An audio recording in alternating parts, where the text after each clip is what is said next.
Hello and welcome to the Hounding Harmony Dog Training Podcast, the show that helps you go from chaos to calm with your dog, one episode at a time. I'm Emily, a dog trainer and licensed veterinary technician, here to give you practical tips, real-life strategies, and the confidence to raise a well-behaved, obedient dog without the overwhelm. Let's jump in and create a calm and connected life with your dog. Alright, today we're talking about a really common issue, which is when you have guests come over and your dog is bouncing off the walls. So I'm going to walk you through how I train calmer greetings and how to create a little bit more peace around that transition to having guests in your home. I'm sure we all know how this goes.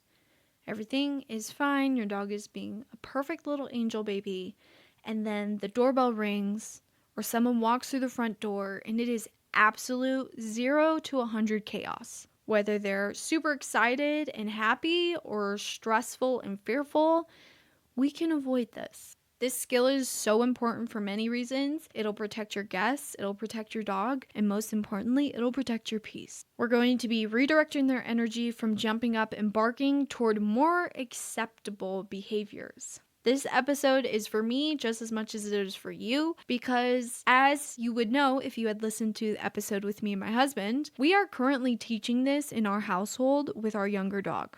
He's a bit behind on where I would like him to be in this specific area on his training, and I'm no longer single or kidless, and those adjustments met with a whole lot of unintentionality. I don't know if that's actually a word, but it conveys this point perfectly. Really took its toll on Drex's training. So I'm going to be humble and tell you, this episode is a reminder for me to get back on it with my dog. I'm going to walk you through my behavior fix formula. This is a framework that you can use to fix almost any behavior problem in your dog, and we're going to apply it here. There's 4 steps. Step 1 is to identify the trigger. Step 2 is to minimize the trigger. Step 3 is to replace the bad behavior with your preferable action. And step 4 is practice and gradually increase the difficulty. I'm going to walk you through each one of these things in depth. Okay, so step 1, identify the trigger. Why are they reacting this way? Let's get really curious. Are they scared? You need to look at their body language. Are they showing aggressive behavior or are they excited? The thing about canine body language is you have to take multiple aspects of their body language to understand what they're feeling or what they're communicating. The things you need to pay attention on their body language is going to be their ear position. If it's up and forward, that means that they're either alert and feeling aggressive or they're alert and happy. If their ears are down or to the side, they're actually feeling anxious or scared. Also, if their ears are down, they could be feeling aggressive. If their hackles are up, that's when all their hair is standing up. That's going to show aggression. If their tail is up high and wagging a little bit, that's showing high alertness, but also could be a sign of aggression. If their tail is low and wagging, that's a lot better. That's where we're seeing they're happy. If their tail is between their legs and still wagging, they're anxious. If their tail is completely through their legs, they're scared. So you have to take all of these aspects, read each part of your dog's body language to create the right answer. Because a lot of those things could mean the same thing, but when they're paired with another behavior, now is it happening with every guest or is there a specific trigger? For example, some dogs are scared of hats. Some dogs are scared of men. Some dogs don't like kids. So kind of think about it that way. Is it every single guest or is there a specific indicator? All right, we're going into step 2. Minimize the trigger. This means you're going to lessen the stimulation until they can focus on you again and practice a good behavior. You want their brain to rejoin the chat. They're overstimulated and all they can think about is this new thing that came through the door and they don't have the tools to handle it in a way that is acceptable to humans. You're going to practice this with no guests. You're going to practice it on your own. This could look like you triggering that anxiety somehow. So whether that's opening the door, ringing the doorbell, or knocking on the door, you're going to let that trigger happen and you're going to help them to calm down and back away from the trigger until that they can calm down and check in. You can also have someone in your family help you practice this. So you stand with your dog several feet away from the door, they're on a leash, and they knock on the door. And if your dog is responding to that, then you would have them do whatever behavior you want to replace with it, right?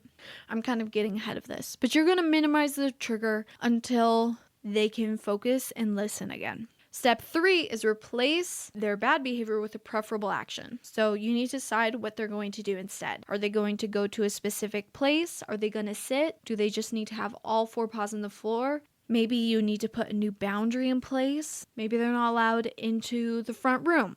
Or one that I really like is watch me. It's when you have them make eye contact with you, sustained eye contact with you. So pick whatever you're going to have them do instead. For us, right now, it looks like when someone comes to the door, the boys go to their kennels. Their kennels are in the same room. We have a pretty open layout in our house, so they can still see the people coming in, so that doesn't increase any anxiety with them, but it helps them to be more polite when people enter the door. Another thing that you might notice is if you have multiple dogs, they might feed off of each other's energy, so it might be better to have one dog at a time come to greet guests. That is really helpful in our household because Coda is so good on his own, but when Drax starts acting out, then Coda gets jealous and he starts to act out. Okay, step 4 is you're going to continue to practice this, and as they are successful, you're going to increase the difficulty or the stimulation or the trigger. So something I like to do is doorway practice. That's what I call it. I don't know if it has a better name, but I'll have them sit at like